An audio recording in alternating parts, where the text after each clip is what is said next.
Welcome to my channel the proper guidance. আমি Pamela ma'am আজকে তোমাদের কাছে নিয়ে এসেছি ক্লাস 10 কোষে দেখি 7.3 পেজ নাম্বার 138 এর কোয়েশ্চেন নাম্বার 1।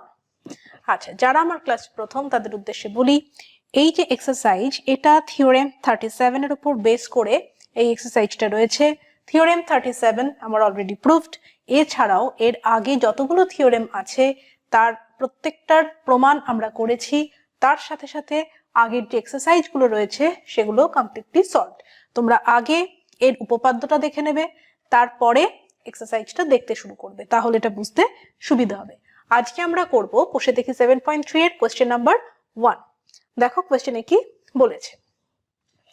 ত্রিভুজ এবিসি এর অ্যাঙ্গেল বি হলো সমকোণ যদি এসি কে ব্যাস করে একটি বৃত্ত অঙ্কন করি যা এবি কে ডি বিন্দুতে ছেদ করে, তবে নিচের তিনটে অপশন দেওয়া আছে, কোন অপশনটা সঠিক সেটা আমাদের বলতে হবে।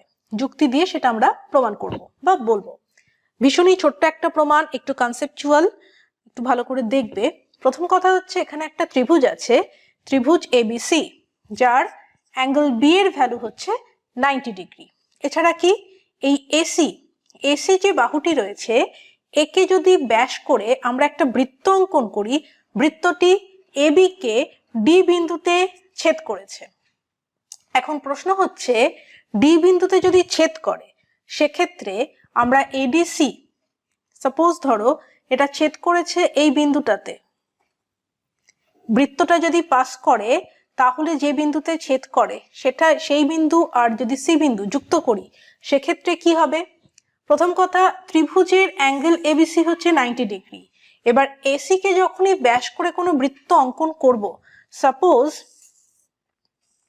এখানে এইভাবে যদি একটা বৃত্ত অঙ্কন করা হয় যেখানে এসি হচ্ছে ব্যাস, তাহলে প্রত্যেকটা অর্ধবৃত্তস্থ কোণের মান কত হয়?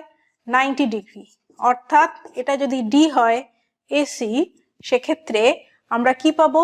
সেক্ষেত্রে আমরা পাবো এসি কে ব্যাস করে একটি বৃত্ত অঙ্কন করলে তা এবি কে ডি বিন্দুতে ছেদ করে।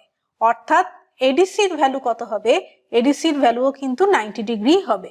সেক্ষেত্রে আমরা বলতে পারি AB equals to AD. Clear? AC কে ব্যাস করে যখনই কোনো বৃত্ত অঙ্কন করা হবে সেই বৃত্তটি কোনোভাবেই এই যে এবি সরলরেখা, এই সরলরেখাটাকে এদিকেও কাট করতে পারবে না বা এবি সরলরেখাকে বাইরেও কাট করতে পারবে না। কারণ কি? কারণ হচ্ছে এবিসি, এই যে অ্যাঙ্গেলটা যখনই 90 ডিগ্রি বলা হচ্ছে, এই অ্যাঙ্গেলটা 90 ডিগ্রি মানেই হচ্ছে এসি, এটা কিন্তু ব্যাস। অর্থাৎ এই অ্যাঙ্গেলটা হচ্ছে কি? একটা অর্ধবৃত্তস্থ কোণ।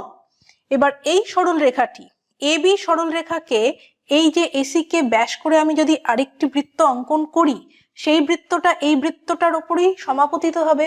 কোনোভাবেই এবির এদিকেও কাট করবে না, এবির বাইরের দিকেও কাট করার সম্ভাবনা নেই। কারণ হচ্ছে অ্যাঙ্গেল এডিসিও 90 ডিগ্রি হবে। সেটা কি? সেটা হচ্ছে অর্ধবৃত্তস্থ কোণ। এবং এবি সরলরেখাকে সে কোনোভাবেই আগে কাট করতে পারছে না। কারণ কি? কারণ হচ্ছে এবিসি ইটসেলফ হচ্ছে একটা অর্ধবৃত্তস্থ কোণ। অর্থাৎ আমরা বলতে পারি, যেহেতু এবিসি ইকুয়ালস টু 90 ডিগ্রি এবং এসি কে ব্যাস করে একটি বৃত্ত অঙ্কন করলে তা এবি কে ডি বিন্দুতে ছেদ করে, সুতরাং অ্যাঙ্গেল এডিসিও 90 ডিগ্রি হচ্ছে, কারণ এটা অর্ধবৃত্তস্থ কোণ। অর্থাৎ এবি ইকুয়ালস টু এডি। সুতরাং আমাদের এখানে যে শর্ত দেওয়া আছে তাতে নাম্বার 2, সেকেন্ড যে অপশনটি রয়েছে সেই অপশনটি হচ্ছে right option, AB equals to eddy.